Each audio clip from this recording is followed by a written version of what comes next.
अस्सलाम वालेकुम दोस्तों, कहिड़ा हाल आहिनि। उमेद त ख़ुशि हूंदा, ख़ैर वाफ़ियत सां हूंदा, ठीक ठाक हूंदा। दोस्तों अॼु जेका तव्हांखे कहाणी ॿुधाईंदुसि उहा आहे वफ़ादार तोते ऐं हिकु कोढ़े बादशाह जी, जंहिंखे कोढ़ जो मर्ज़ थी पियो। दोस्तों कहाणी शुरू करण खां पहिरीं अव्हां सां हिकिड़ी नंढड़ी गुज़ारिश आहे। अगरि मुंहिंजे चैनल ते नवां आहियो त बराए महिरबानी मुंहिंजे चैनल खे सब्सक्राइब करणु न विसारींदा। दोस्तों ॻाल्हि कनि था त हिकिड़ो हो बादशाह त पाण धणी ताला आहे, पर ही हिकु कूड़ी ज़मीन जे टुकड़े जो बादशाह हो, जंहिंखे कोढ़ जी बीमारी लॻी वई ऐं कोढ़ जी बीमारी जे करे हिन जो सॼो बदन जेको हो सो कोढ़ जी बीमारी जी लिपेट में अची वियो। इहा जाइ न हुयसि जंहिं ते आंगर रखी सघिजे। सॼो बदन सॼो बुत हिन जो फटनि सां भरिजी वियो, जंहिं मां बदबू पई ईंदी हुई, जंहिं करे को बि माण्हू हिन जे वेझो कोन वेंदो हो। वीचारा नौकर चाकर लाचार मोह ते कपिड़ो रखी हिन लाइ वेंदा हुआ, पर घड़ी ॿ घड़ियूं तरसी बीठे ई वापसि मोटी ईंदा हुआ। बादशाह वीचारे इलाज कराइण खां त कोन घटायो, लख लुटाए छॾियईं, पर चवंदा आहिनि तॾहिं फ़क़ियूं फ़र्क़ु कनि जॾहिं अमर अचे उनजो।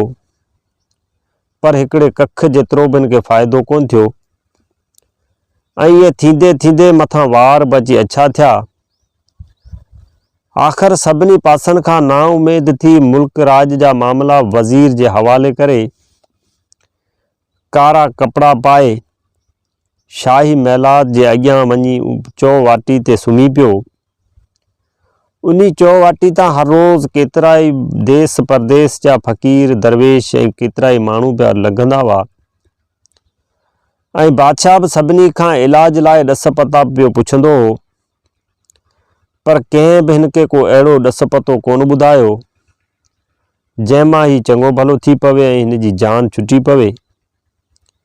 हिकिड़े ॾींहुं कंहिं ॾूरांए मुल्क खां हिकिड़ो झुर्ड पोड़ो सीलानी फ़क़ीर उतां जी लंघियो, जंहिंजे कननि जूं पापड़ियूं बि हेठि लड़कियूं पे। तंहिं बादशाह खे ॾस ॾिनो त पूरा 40 ॾींहं लाॻीतो तोते जे रत सां तड़ करियो। उमेद त कोढ़ जो मर्ज़ ख़तम थी वेंदो ऐं तव्हांजो जिस्म जेको आहे सो गुलाब जे गुल जहिड़ो थी वेंदो।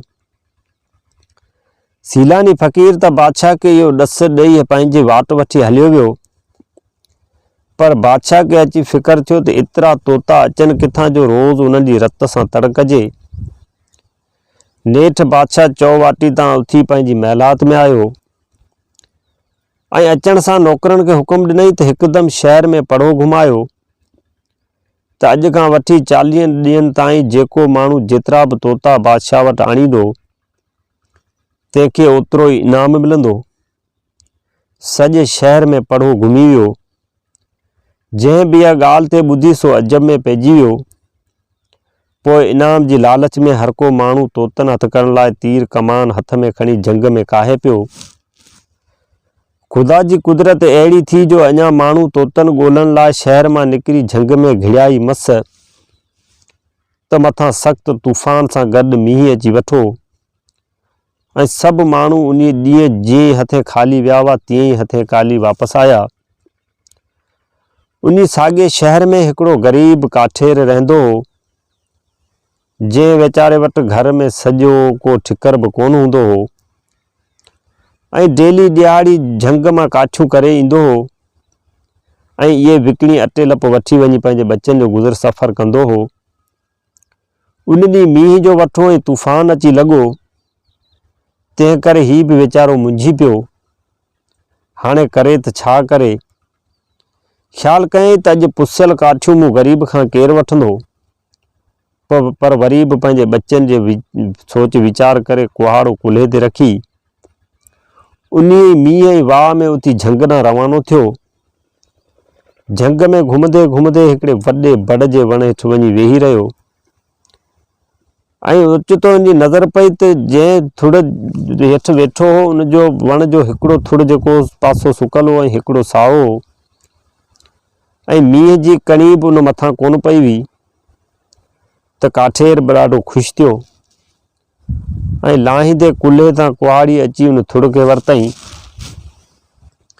अञा ॿ चारि धक मसहीं त थुड़ मां हिकिड़ो तोतो निकिरी आयो, जंहिं हिन खे चयो त अदा काठेर ख़ुदा जे वास्ते हिन थुड़ खे ॿियो धक न हणजांइ, छो जो मुंहिंजा बच्चा मींहं में पुसी वेंदा। काठेर जवाबु ॾिनसि त आउं ग़रीब माण्हू आहियां, मुंहिंजो ऐं मुंहिंजे बच्चनि जो पेट गुज़र इन्हनि काठियुनि ते आहे। हिन मींहं ऐं वाह में हेॾे रोलड़े खां पोइ मस मस ही को सुकल थुड़ हथ आयो आहे। सो जेकॾहिं ही न वढियां ऐं काठियूं न करियां त पोइ आउं किथां पंहिंजे बच्चनि जो गुज़र सफ़र कंदुसि। तोतो ॾाढो परेशान थियो ऐं ॿी का वाह न ॾिसी काठेर खे चई त मूंखे खणी हली बाज़ार में विकण, तोखे कुझु पैसा मिली पवंदा, पर महिरबानी करे हिन थुड़ खे न वढ। काठेर तोते जी इहा ॻाल्हि क़बूल कई ऐं तोतो खणी शहर ॾांहुं रवानो थियो। काठेर जॾहिं शहर में आयो तॾहिं बादशाह जा नौकर हिन जे हथ में तोतो ॾिसी हिन ॾांहुं दौड़ी आया ऐं खेसि बादशाह वटि वठी विया। बादशाह तोते खे ॾिसी ॾाढो ख़ुशि थियो ऐं काठेर खे चई त हे शख़्स तोखे शाबस हुजे जो अहिड़े मींहं ऐं तूफ़ान में बि मुंहिंजे लाइ तोतो खणी आयो आहीं।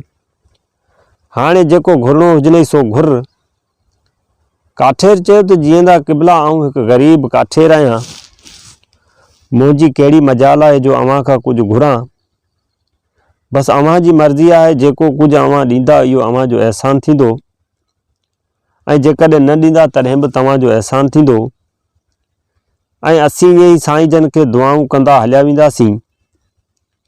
उते तोते बादशाह खे चयो त जीअंदा क़िबला, हिन ग़रीब खे 40 मोहरूं इनाम ॾियो त अव्हां खे दुआऊं कंदो।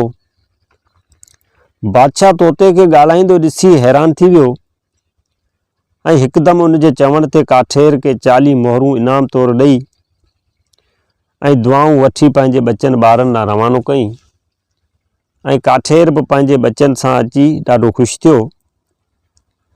बादशाह पंहिंजे नौकरनि खे हुकुम ॾिनो त छुरी खणी हिन तोते खे कुही विझो त इन जी रत मां तड़ करियां त हिन मोज़ी मर्ज़ मां को छुटकारो मिले।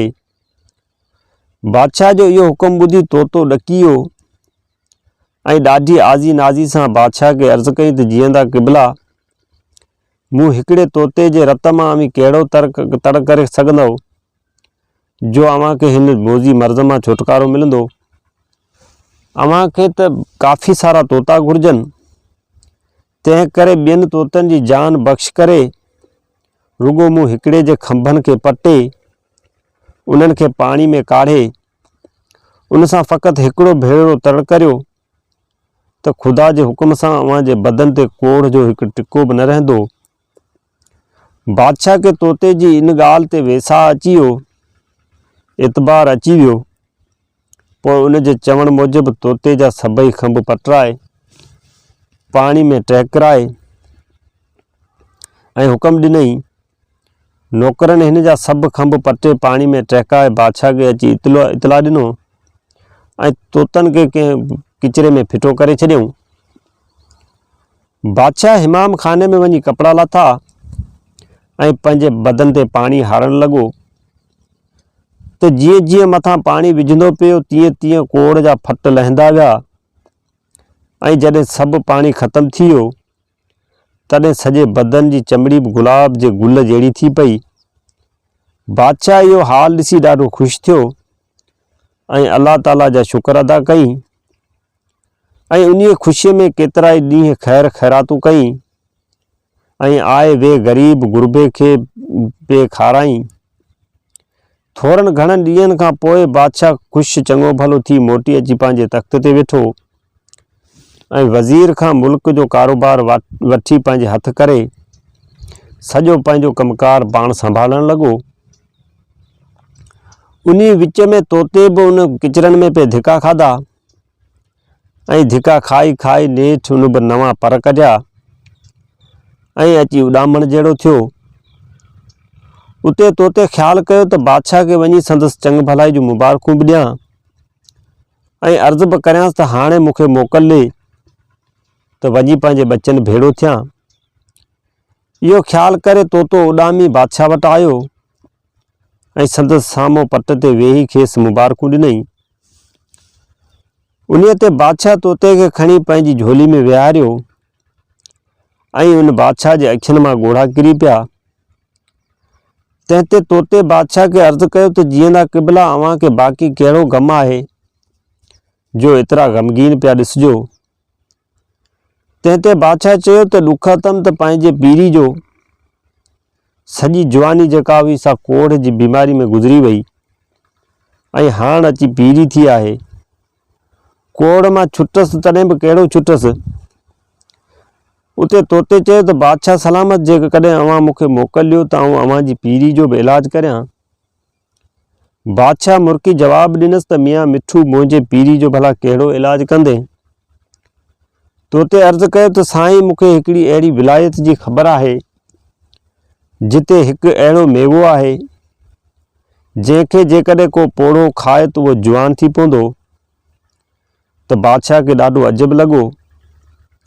सो तोते खे चई त आउं तोखे मोकल त ॾियां थो, पर तूं अलाए जे मोटी अचे या न बि अचे। तोते चयो त साईं, आउं अव्हां जो ख़रीद कयल बानो आहियां ऐं जेसिताईं अमी मूंखे मोकल न ॾींदा तेसिताईं आउं केॾांहुं बि कोन वेंदुसि। बादशाह खे तोते जी ॻाल्हि ते वरी बि एतबार अची वियो ऐं हिन खे उन मेवे खणण लाइ मोकल ॾिनई। तोतो बादशाह खां मोकलाए रवानो थियो। उॾामदे उॾामदे मंज़िलूं कंदे, सायूं पटींदे थोरे घणे ॾींहं नेठि अची उन मुल्क में पहुतो जिथे इहो मेवो हो। उते जे पखियुनि हिन ॿिए मुल्क जे तोते खे ॾिसी अची हिन सां झेड़ो कयो, पर संदसि ज़ात जे तोतनि हिन जो पासो वरितो ऐं हिन खे छॾाए पाण वटि वठी आया ऐं ॾाढी हिन जी ख़िदमत चाकरी कयूं। उन्हनि तोतनि उन खां उते अचण जो सबबु पुछियो, जंहिं ते हिननि सॼो हाल करे ॿुधायनि ऐं चयाईं त हेॾी सारी मूं तकलीफ़ रुॻो उन मेवे खे हथु करण लाइ कई आहे, तंहिं करे महिरबानी करे मूंखे इहो मेवो आणे ॾियो त आउं मोटी वञा। उन्हीअ ते ॿ टे तोता उतां वठी उॾाणा ऐं थोरे घणे वक़्त में इहो मेवो आणे उनखे ॾिनऊं।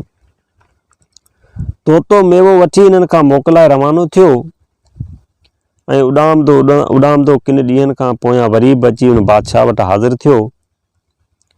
बादशाह मेवो ॾिसी ॾाढो ख़ुशि थियो ऐं हिकदमि खाइण लाइ तयारु थियो, पर वज़ीर उथी अदब सां अर्ज़ु कयो त जीअंदा क़िबला, इहो हिकिड़ो मेवो आहे जेको रुॻो अव्हां खे जवान कंदो, तंहिं करे छो न उन्हीअ खे पोखायो वञे जीअं पंहिंजी रैयत जो हर शख़्स खाई उनखे जवान थिए। बादशाह खे वज़ीर जी इहा सलाह ॾाढी वणी, सो पंहिंजे माली खे घुराए मेवो उनखे ॾिनई ऐं चईंसि त हिन मेवे खे चङी तरह पोख ऐं उन जी अहिड़ी ख़बरदारी सां ख़्यालु रख जो साल अंदरि मेवो तयारु थी पवे। माली मेवो वठी अची बाग़ में पोखियो ऐं थोरनि घणनि ॾींहंनि खां पोइ उन मेवे जो सलो तयारु ज़ाहिर थियो, जेको आस्ते आस्ते वधी वण थियो ऐं साली खनि मस गुज़रियो त उन मेवो झलियो। हिकिड़ी राति ॾाढी ज़ोर सां हवा लॻी। हवा जे झूटे ऐं अहिड़ो त अची लोॾियो जो उन वण मां हिकिड़ो मेवो छिॼी अची पट ते किरियो। इत्तफ़ाक़ सां उते हिकिड़ो कारीगर नांग अची लंघियो, जंहिं उन मेवे खे ॾिसी उन ते ज़हर हारे छॾियो ऐं रवानो थी वियो। सुबुह जो माली अची ॾिसे त वण हेठि मेवो किरियो पियो आहे। हिन इहो मेवो खणी अची बादशाह खे ॾिनो। बादशाह मेवो ॾिसी ॾाढो ख़ुशि थियो ऐं उनखे खाइण लाइ तयारु थियो त वज़ीर वरी बि उथी बि अदब सां अर्ज़ु कयो त साईं, मुल्कनि में भरवसो नाहे रहियो ऐं इन्हनि चकरनि में धोखा बि थींदा आहिनि। तंहिं करे मुंहिंजी सलाह इहा आहे त पहिरीं इन मेवे जो हिकु टुकर कंहिं पोड़े कुते खे खाराए ॾिसो त ख़बर पवे थी कुतो जवान थिए बि थो या न। बादशाह खे हिन जी सलाह ते मेवे जो टुकर खणी कुते ॾांहुं उछलायो। कुते अञा मेवो खाधो ई मस त अची फतकण लॻो ऐं थोरी देरि खां पोइ उते जो उते छड़ियूं हणी मरी वियो, छो जो मेवे ते उन नांग जो ज़हर हो। बादशाह इहो हाल ॾिसी कावड़ में तपी सफ़ा ॻाढ़ो थी पियो ऐं तोते खे पिंजरे मां कढी उनजा टुकड़ा टुकड़ा करे छॾियईं ऐं पोइ फौरन माली खे हुकुम कयईं त उन ज़हरीले वण जे चौधारी डिंगरनि जो को वॾो लोढ़ो ॾेई छॾ त जीअं को बि माण्हू इहो मेवो न खाई सघे। माली हुकुम मिलण सां ई बाग़ में आयो ऐं वण जे चौधारी वॾो लोढ़ो हणी छॾियईं। उन्ही साॻे शहर में ॿ कुराड़ा ज़ाल मुड़ुस बि रहंदा हुआ, जेके रोज़ानो पाण में पिया झेड़ो झटो कंदा हुआ। हिकिड़े ॾींहुं कुराड़ी ज़ाल इहो अची ज़ाल ऐं मुड़ुस अची कक थिया जो पंहिंजो पाण खे मारण लाइ घरां निकिता ऐं सिधो बादशाह जे बाग़ में अची ज़हरीले वण मां मेवो पटे खाइण लॻी। पर हिन जे मरण त परे रहियो, उल्टो ही घड़ीअ में जवान थी पई ऐं कुराड़ी पंहिंजो इहो हाल ॾिसी ॾाढी ख़ुशि थी ऐं वण मां ॿ टे मेवा पटे पाण सां खणी आई ऐं अची मुड़ुस खे चयईं त अड़े कुराड़ा, ख़ुशि त आहीं? उन्हीअ ते कुराड़े जवाबु ॾिनसि त माई मिड़ोई हयाती जा ॾींहं पिया पूरा करियूं। उन कुराड़ी चयो त आऊं तुंहिंजी उहा साॻी ज़ाल आहियां, पाण मारण लाइ मूं वञी ज़हरीले वण जो मेवो खाधो त आऊं जवान थी पई आहियां। ही ॾिस तुंहिंजे लाइ बि मेवो खणी आई आहियां, तूं बि खा त जवान थी पवे। कुराड़े वठी मेवो खाधो त ही बि जवान थी पियो ऐं पोइ ॿई ज़ाल मुड़ुस हिक ॿिए खे जवान ॾिसी ॾाढा ख़ुशि थिया ऐं उन्हीअ ख़ुशीअ में सिधा बादशाह वटि विया ऐं अर्ज़ु कयऊं त बादशाह सलामत, असीं अव्हां जी रैयत आहियूं। असीं ॿई ज़ाल मुड़ुस कुराड़ा हुआसीं, हयाती मां कक थी अव्हां जे बाग़ जो ज़हरीलो मेवो खाधोसीं त जवान थी पिया आहियूं। बादशाह इन्हनि जी इहा ॻाल्हि ॿुधी ॾाढो हैरत में पइजी वियो ऐं हिकदमि माली खे उन मेवे आणण जो हुकुम ॾिनई। जॾहिं मेवो आयो तॾहिं बादशाह हिकिड़ो मेवो पंहिंजे पोढ़े घोड़े खे खारायो, जेको खाइण शर्त जवान थी पियो ऐं पोइ पाण बि खाधई, जंहिं करे हू बि पोढ़े मां जवान थी पियो। पोइ बादशाह खे तोतो यादि आयो ऐं पछताइण लॻो त नाहक उन वफ़ादार तोते खे मारियमि, पर चवंदा आहिनि त ॾुधो खीरु वरी थणनि में कोन पवंदो। तंहिं करे बादशाह पंहिंजी जवानी खे ॾिसी अल्लाह ताला जो शुक्र अदा कयो ऐं ॾाढियूं ख़ैर ख़ैरातूं कयूं। दोस्तो, हुन सां गॾु गॾु पेश ख़िदमत आहे हिकु ॿी कहाणी। दोस्तो, हिकु ॾींहुं हिकु बादशाह पंहिंजे शिकार जे ख़्याल सां तीर कमान खणी झंग ॾांहुं रवानो थियो। झंग में शिकार कंदे कंदे बादशाह खे अची उञ लॻी, सो पाणी जी तलाश में हेॾां होॾां वाझाइण लॻो ऐं घोड़ो डोड़ाइण लॻो। हलंदे हलंदे परे खां किन औरतनि खे ॾिठाई जिन हिकु खूह तां बि पाणी भरियो। बादशाह इहो ॾिसी दिलि में ॾाढो ख़ुशि थियो ऐं घोड़ो डोड़ाए अची उन घड़ी अची उन खूह जे वेझो पहुतो। ॾिसे खणी त मार खूह जे भर में हिकिड़ी माई जो लाश पियो आहे ऐं जंहिंजी सिसी लभे ई कोन,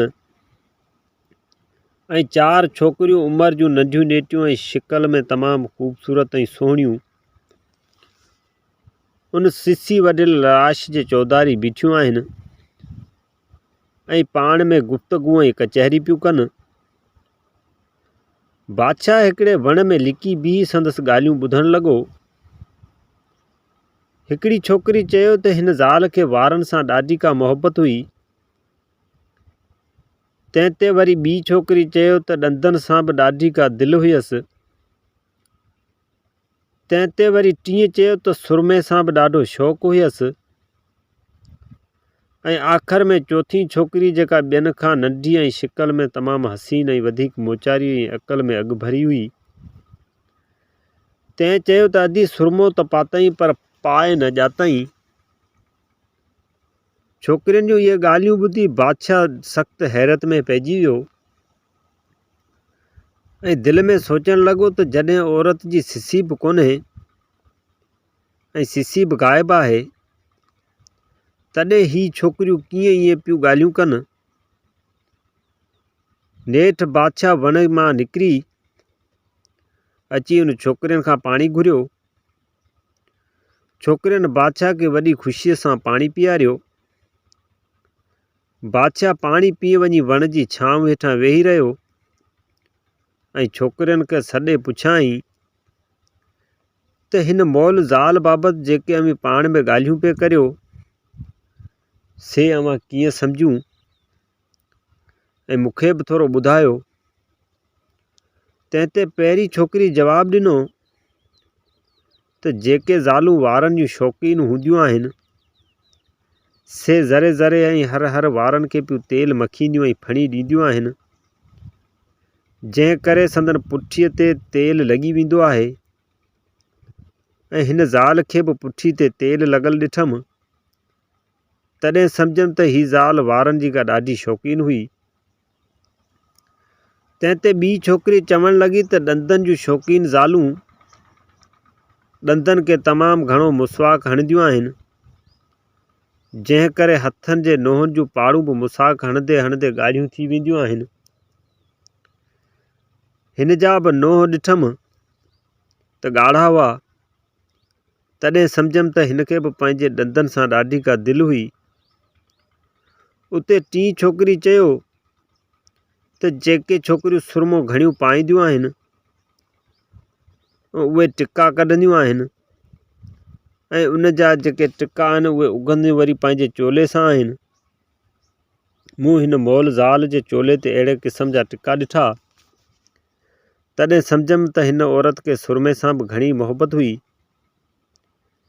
पछाड़ीअ में बादशाह चौथी छोकिरी खे चयो त हाणे तूं ॿुधा त तो कीअं हिन मौल ज़ाल जो सुरमो पातल ॾिठो जो इहा ॻाल्हि कई। छोकिरी जवाबु ॾिनो त बादशाह सलामत जेकॾहिं जान जी अमान मिले त अव्हांखे हिकिड़ी ॻाल्हि चवां। बादशाह तरफ़ां जॾहिं खेसि जान जी अमान मिली तॾहिं चयईं त बादशाह सलामत इन ॻाल्हि खे सम्झण लाइ अव्हांखे मूंसां शादी करणी पवंदी।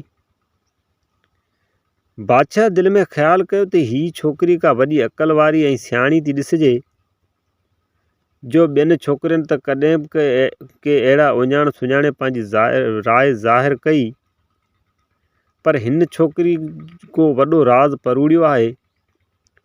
उन राज़ खे सम्झण लाइ मूंखे ही शादी ज़रूरु करणी पवंदी। सो बादशाह ईअं सोचींदो वीचारींदो बादशाह नेठि उथी रवानो थियो ऐं मोटी अची पंहिंजी महिलात में पहुतो।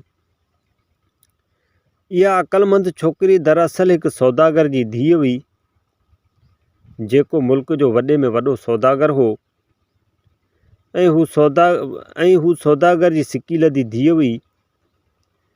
ऐं इहो सौदागर हिकिड़ो दरिया जे किनारे ते पंहिंजी हिकिड़ी आलीशान महिलात में रहंदो हो।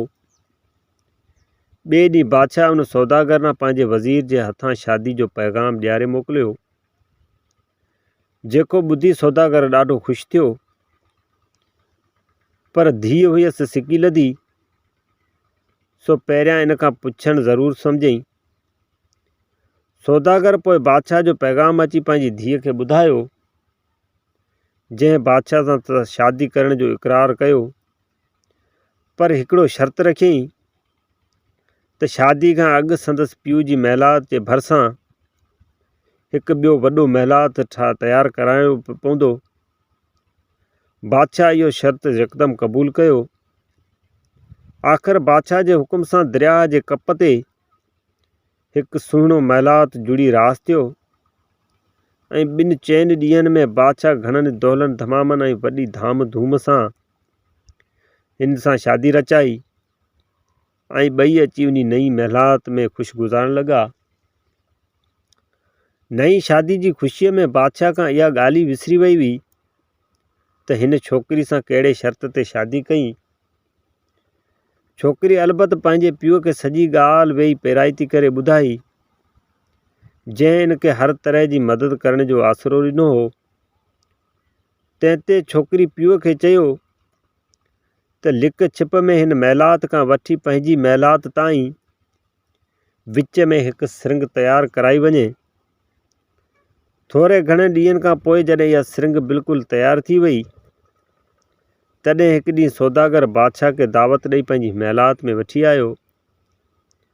बादशाह जॾहिं पंहिंजी महिलात जो दरवाज़ो ॿाहिरि लंघियो, तॾहिं छोकिरी छा कयो जो यकदमि हार सिंगार करे ऐं नऊं लखो हार पाए बादशाह खां अॻु में ई पंहिंजे पीउ जी महिलात में पइजी उन सिरिंग रस्ते हिकु पलंग ते ठही वेही रही। बादशाह जॾहिं सौदागर जी महिलात अंदरि पहुतो ऐं उते हिकु पलंग ते पंहिंजी ज़ाल खे वेठल ॾिठईं, तॾहिं हैरत में पइजी वियो ऐं उथी खड़ो थियो। तंहिं ते सौदागर चयो त साईं उथी छो बीठा आहियो? बादशाह चयो त हिकिड़ो क़ीमती सामान महिलात में विसारे आयो आहियां, इहो खणण थो वञा। बादशाह जेसिताईं पंहिंजी महिलात में पहुचे, तंहिंखां अॻे छोकिरी सिरिंग मां लंघे जिथे बादशाह अॻु में हिन खे सुतल चॾे वियो हो, उते अची सुम्ही रहे। बादशाह अची घर ॾिसे त संदसि ज़ाल त उते अॻु में ई सुती पई हुई, सा त सुती पई आहे ऐं हू वरी सौदागर जी महिलात ॾांहुं उथी हलियो त छोकिरी बि वरी सिरिंग रस्ते साॻी पोशाक सां वञी पंहिंजे पीउ जे घर में कमकार करण लॻी। बादशाह ॾाढो परेशान थी वियो त आख़िर माजरा छा आहे, कहिड़ो चकर आहे। हिन खे वरी बि पक न थी, सो घड़ी खनि उते वेही ऐं उन सौदागर खे चवणु लॻो त अफ़सोस जो आउं वरी बि पंहिंजी क़ीमती हिकिड़ी मुंडी घर छॾे आयो आहियां, इहा खणी वापसि थो अचां। इहे चई वरी उथी हू पंहिंजी महिलात ॾांहुं हलियो। छोकिरी वरी बि सिरिंग रस्ते अची पंहिंजे साॻे पलंग ते सुम्ही पई। बादशाह अची ॾिसे त मार ही त हाणे हिते ई सुती पई आहे। उते हू सफ़ा मुंझी नेठि बीही रहियो ऐं पंहिंजी ज़ाल खे उथारे उनखां पुछणु लॻो त तुंहिंजे पीउ में जी महिलात में हिकिड़ी तो जहिड़ी छोकिरी ऐं साॻी पोशाक वारी, बल्कि हू बहू तो जहिड़ी का ॿी औरत वेठल आहे। मां न उनखे ॾिसी भुलिजी थो पवां, ॼण त इहा तूं आहीं। मूंखे ॿुधाए त इहो कहिड़ो इसरार आहे, कहिड़ो राज़ आहे। उन ते छोकिरी चयो त बादशाह सलामत, अव्हां मूंखे हथ सां हिते पलंग ते सुम्हारे विया आहियो, ॿाहिरि बानियूं कमकार पियूं कनि ऐं निंड मां मूंखे अव्हां पंहिंजे हथनि सां अची उथारियो आहे। इहा आऊं कीअं हूंदसि? शायदि अमी भुलिया आहियो। माण्हू माण्हुनि जहिड़ा हज़ारे पोशाकूं हिकु जहिड़ियूं, अजायो छो था वीचार करियो, अजायो छो था परेशान थियो। बादशाह चयो त हा, हाणे मूंखे पक थी आहे त इहा का तो जहिड़ी ॿी आहे। ईअं चई बादशाह सौदागर जी महिलात में वरी बि मोटी आयो ऐं सौदागर जो धीअ सां अॻु में सलाह कयो वेठो हो, तंहिं वञी उन पंहिंजे नौकरनि खे हुकुम ॾिनो त हिकिड़ो गुराब ईअं तयारु करे बीहारियो जो रुगो पेर खणण जी देरि हुजे ऐं गुराब रवानो थिए। जॾहिं कचहरी पूरी करे बादशाह उथणु लॻो, तॾहिं सौदागर चयसि त बादशाह सलामत, हाणे मां पंहिंजा ॿार बचा वठी सौदागरी लाइ हिकिड़े परे इलाइक़े ॾूरांए मुल्क ॾांहुं वञां पियो ऐं तूं थोरो तरस असांखां मोकिलाए पोइ वञ। बादशाह इहो ॿुधी उते ई तरसी पियो। होॾां छोकिरी छा कयो जो बादशाह जो जेको बि अल तल हो, ॿुहारे सुहारे हीरा जवाहर ऐं ॿी मिल्कत खणी उन सुरंग रस्ते अची पंहिंजे पीउ जी महिलात में पहुती। सौदागर पोइ बादशाह जी इहा मिल्कत खणाए पंहिंजो समूरो माल मता खणाए उन गुराब में रखायो ऐं पोइ सभु माण्हू बादशाह खां मोकिलाए अची गुराब में वेठा ऐं गुराब खे खणी हाकारियऊं। गुराब अञा हलणु शुरू मस कयो त सौदागर जी धीअ जेका बादशाह जी ज़ाल हुई, उतां बादशाह खां जेको खांसि मोकिलाए उते अची उन किनारे ते बीठो हो, सो सॾु करे चई त बादशाह सलामत, हिन मौल ज़ाल बि हीअं पंहिंजे मुड़ुस खे सुरमो पातो हो, पर तकड़ कई ऐं जंहिं करे हू मारिजी वई। ऐं तॾहिं त मूं चयो त सुरमो त पातई पर पाए न जाताई। पर आऊं अव्हां खे इहो ई सुरमो पायो पई वञा। मूं पंहिंजो शर्त पूरो कयो।